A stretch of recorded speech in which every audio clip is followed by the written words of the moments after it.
Hello friends, इस video में हम बात करेंगे जेआईबी के स्टडी के बारे में। इसके पहले मैंने इससे रिलेटेड 2 वीडियो डाल चुके हैं, उसका लिंक मैं डिस्क्रिप्शन में दे दे रहा हूँ। उसको पहले देख लीजिएगा, उसके बाद ही आपको समझ में आएगा कि यहाँ पे हम क्या बात कर रहे हैं। ठीक है, तो जिन्होंने वो वीडियो देख लिया है उनके लिए ये वीडियो है। ठीक, स्टार्ट करते हैं। हमने बात किया था कि 80-20 प्रिंसिपल के बारे में, कि कैसे हम 20% सिलेबस पढ़ के 20% सिलेबस पढ़ के 80% मार्क्स ला सकते हैं। और जीआईबी में 50% कट ऑफ होता है। यहाँ पे कट ऑफ 50% मार्क्स लाना है, कैसे भी करके आपको 50% मार्क्स सिक्योर करना है। ठीक, तो मैं उन टॉपिक के बारे में आपको जानकारी दूंगा जिससे 100% क्वेश्चन आते ही आते हैं। 100% क्वेश्चन आते ही आते हैं, हर साल आए हैं और इस बार भी आएगा।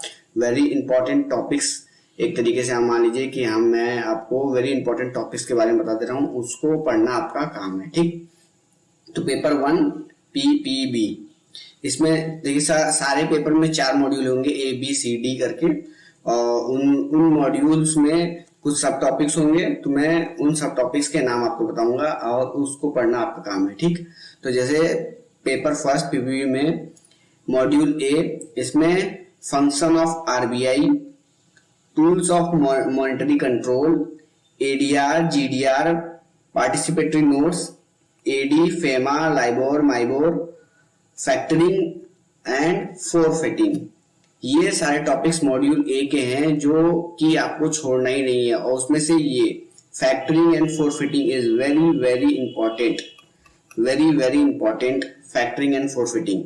ठीक है, बाकी सबको भी आपको पढ़ना जरूर है। ठीक, मॉड्यूल बी से सिर्फ एक टॉपिक, बैंकर कस्टमर रिलेशनशिप, और ये वेरी इंपॉर्टेंट है, वेरी इंपॉर्टेंट है। इससे 10 नंबर का क्वेश्चन, 10 मार्क्स आपका इसी से आने वाला है। 10 मार्क्स क्वेश्चन सिर्फ एक ये सिंगल टॉपिक से, बैंकर कस्टमर रिलेशन। इसमें क्या है, कभी बैंक का रिलेशन कस्टमर से क्या है ये आपसे पूछा जाएगा। जैसे बैंक में कस्टमर आपसे लॉकर की सुविधा ले रहा है, तो बैंक और कस्टमर के बीच क्या रिलेशन है, ट्रस्टी की रिलेशन है। बैंक ट्रस्टी है उस कंडीशन में। इसी तरीके से बहुत सारे कंडीशन दिए जाएंगे, आपसे पूछा जाएगा। इस पे हमेशा क्वेश्चन आता ही आता है। और 10 नंबर के केस बनाए क्वेश्चन आएगा, डायरेक्ट क्वेश्चन आएगा, 10 नंबर क्वेश्चन आता ही आता है इस टॉपिक से। ठीक है, तो banker customer relationship module B से आपको पढ़ना है। ठीक, उसके बाद से मॉड्यूल सी आप स्किप कर सकते हैं, पीपीबी में मॉड्यूल सी स्किप कर सकते हैं। मॉड्यूल डी ये वेरी इंपॉर्टेंट है। मॉड्यूल डी में ये नया ऐड हुआ है, 2 साल पहले ऐड हुआ है, इसके पहले ये मॉड्यूल था ही नहीं। और इसमें सिर्फ एथिक्स के बारे में बात की गई है। और यहाँ पे ही सबसे ज्यादा कंफ्यूजन होता है लोगों को, वो अपने एथिक्स उसमें घुसाने लगते हैं। पेपर इस मॉड्यूल से कैसे क्वेश्चन आएगा, केस टाइप का आया कि मतलब कोई कंडीशन आपको रख दी जाएगी आपके सामने कि ऐसा ऐसा हुआ है, इस केस में आप क्या करेंगे, 4 ऑप्शन दे दिया जाएगा। ठीक है, वहां पे आप अपना एथिक्स लगाने लगेंगे और वो आंसर हो जाता है गलत। ठीक, तो यहाँ पे अपना एथिक्स नहीं लगाना है, बैंक में क्या एथिक्स फॉलो होता है उसको अप्लाई करना है। तो एथिक्स पूरा टॉपिक है, आपको पूरा पढ़ना है। इससे आपका 10 से 15 मार्क्स क्वेश्चन यहाँ से आने ही आने हैं, भर भर के क्वेश्चन इस मॉड्यूल से आ रहे हैं। ठीक है, तो 15 मार्क्स यहाँ से, 10 मार्क्स यहाँ से 25, और 15 मार्क्स यहाँ से, ये 50 नंबर आपके पीपीबी के यहाँ से आने ही आने हैं, जितने टॉपिक मैंने आपको बताए हैं। इससे बाहर 50 नंबर के क्वेश्चन, 50 नंबर से कम इससे आएगा ही नहीं, 50 नंबर से ज्यादा ही आएगा इतने ही टॉपिक में। अगर आप इतने टॉपिक केवल पढ़ के जा रहे हैं, बाकी सब इस मॉड्यूल सी तो हमने पूरा स्किप भी कर दिया है, मॉड्यूल सी पूरा स्किप कर दिए आप। मॉड्यूल बी में सिर्फ एक टॉपिक पढ़े हैं, और मॉड्यूल ए से थोड़ा बहुत आपको पढ़ना है ज्यादा। इतना अगर आपने कर लिया तो आपका पेपर 1 क्लियर हो गया, कोई नहीं रोक सकता।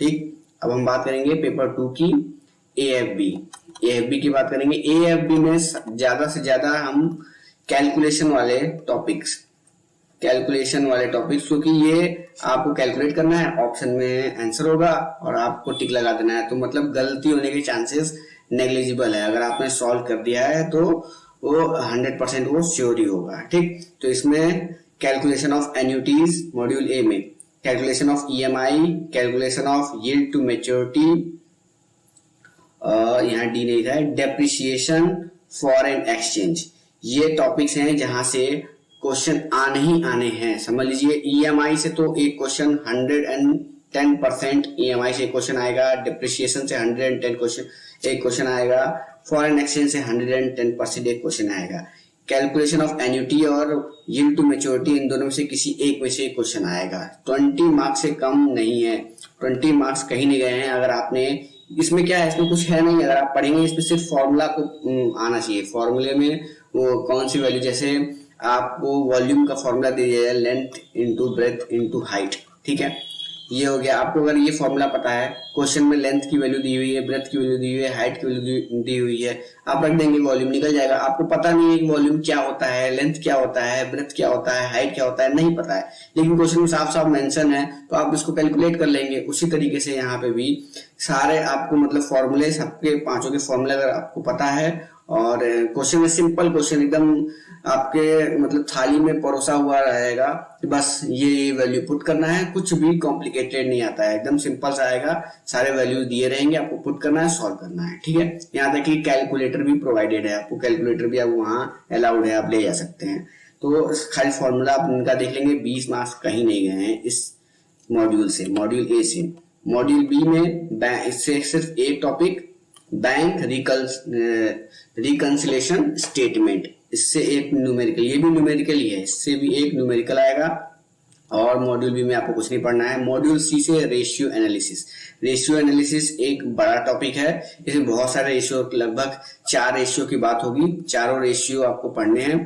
तो रेशियो पे क्वेश्चन आएगा, वही रेशियो मतलब रेशियो A:B वाला ही रेशियो है यहाँ पे भी, ठीक है, कि इसका इससे रेशियो निकालिए, उसका इससे रेशियो निकालिए, 4 टाइप के रेशियो हैं, इससे भी 15 मार्क्स आपके कहीं नहीं गए हुए हैं। तो 15 यहाँ से, 20 यहाँ से, 35 तो ये हो गए, और एक क्वेश्चन यहाँ से 40 to 50 मार्क्स आपके सिर्फ ये फॉर्मूला है। इतना फॉर्मूला अगर आप पढ़ लिए तो 40 से 50 मार्क्स कहीं नहीं गए हैं, 40 से 50 मार्क्स कहीं पे भी नहीं गए। और मॉड्यूल डी मैंने यहाँ नहीं लिखा है, क्योंकि मॉड्यूल डी जो है, मॉड्यूल डी में क्या है आपका KYC है, know your customer, KYC compliance के बारे में बात की गई है, इसको आपको उसमें पढ़ना है।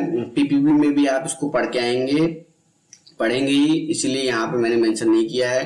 मॉड्यूल डी में KYC आएगा, इससे भी आपका 10 नंबर कहीं नहीं गया, और सिंपल बेसिक क्वेश्चन आएंगे KYC से रिलेटेड, जो कि आप बैंक में रहते हुए सीख चुके होंगे, ठीक है। तो सेकंड पेपर भी आपका यहाँ क्लियर हो जाएगा, बस इतने फॉर्मूला अगर आप पढ़ लिए तो।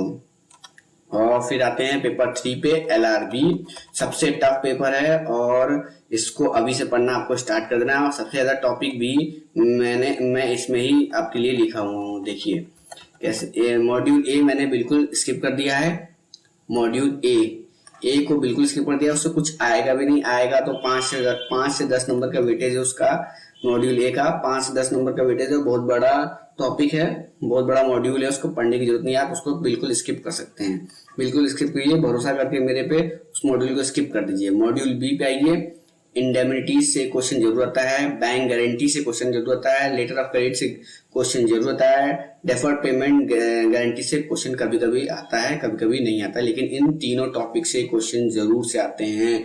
15 मार्क्स कहीं नहीं गया अगर आप ये 3 टॉपिक पढ़ लिए तो 15 मार्क्स। और ये बहुत ही, इन तीनों में बहुत ही माइनर डिफरेंस है। आप बस मतलब आप पढ़ेंगे इंडेमनिटीज के बारे में, बैंक गारंटी के बारे में, लेटर ऑफ क्रेडिट के बारे में, लगेगा कि हाँ आपको समझ में आएगा, लेकिन जब क्वेश्चन आएंगे तो आपको समझ में नहीं आएगा कि यहाँ पे बैंक गारंटी है कि लेटर ऑफ क्रेडिट है कि इंडेमनिटीज है। ऑप्शन में तीनों होगा, वहीं पे आपके बुद्धि विवेक देखा जाएगा कि आप सही लगा पा रहे हैं कि नहीं। तो इसको बहुत बारीकी से पढ़ना है, कंसेप्ट, इन तीनों के कंसेप्ट क्लियर रहेंगे तो ही आप आंसर लगा पाएंगे। कंसेप्ट कहाँ से क्लियर होगा, मैं बता दिया, अड्डा JIB का प्लेलिस्ट, पुराना प्लेलिस्ट में अड्डा JIB सर्च करिएगा यूट्यूब पे, प्लेलिस्ट आएगा, प्लेलिस्ट में पुराने एकदम पुराने चलिए, पीछे से लास्ट वीडियोस में, वहां पे आपको पढ़ाई गया indemnities, bank guarantee, letter of credit करके 10-15 मिनट के वीडियोस होंगे, सेपरेट टॉपिक वाइज, वहां पे बेसिक्स उसने क्लियर किया हुआ है, उसमें आप वहां से पढ़ सकते हैं, ठीक है। उसके बाद से मॉड्यूल सी में सारे एक्ट हैं, SARFAESI act, DRT act, banking ombudsman scheme, banking ombudsman scheme very important, DRT very important, SARFAESI very important. इन तीनों से एक एक क्वेश्चन जरूर आएगा, 10 नंबर से कम नहीं आएगा यहाँ पे भी, इन तीनों टॉपिक से 10 मार्क्स, और ये तीनों से क्वेश्चन आते ही आते हैं, कभी भी ऐसा नहीं हुआ। मॉड्यूल डी फुल पढ़ना है पूरा। मॉड्यूल डी पूरा इंपॉर्टेंट है। मेन क्रक्स यही से है, मॉड्यूल डी से है। आपके एलआरबी में मॉड्यूल डी जो है वो वेरी इंपॉर्टेंट है, सब चीज इसी में है। अगर आप कुछ भी नहीं पढ़े, ये सब भी नहीं पढ़ेंगे, ए बी सी तीनों स्किप कर दिए और सिर्फ मॉड्यूल डी भी पढ़ के चले जाएंगे तो भी आपका एलआरबी में 50 मार्क्स आ जाएगा। और जितना मैं बोल रहा हूँ उतना होता भी है, और ये उतना ही टफ मॉड्यूल है। मॉड्यूल डी उतना ही टफ है, बहुत टफ है। इसमें सारे एक्ट हैं आपके, Indian contract act, Indian contract act, sales and goods act, partnership act, companies act, FEMA, ये सारे एक्ट। और ये सारे एक्ट जो है ना, ये सब आपको लगेंगे एक ही जैसे। कहाँ पे कौन सा अप्लाई करना है ये, क्योंकि हम लोग कॉमर्स बैकग्राउंड से है नहीं, इसलिए थोड़ा सा ये टफ यूनिट मॉड्यूल हो जाता है। तो आपको ये पूरा फुल पढ़ना है, सारे एक्ट आपको यहाँ पे पढ़ने हैं मॉड्यूल डी के, पूरा एकदम कंप्लीट। अगर आप इतना पढ़ लिए, और इसमें से मैंने ये जो 4-5 एक्ट के नाम बताए आपको, Indian contract act, sales and good act, partnership act, companies act और फेमा, इतने भी पढ़ लिए मॉड्यूल डी से, तो 50 मार्क्स आपके कहीं नहीं गए हैं।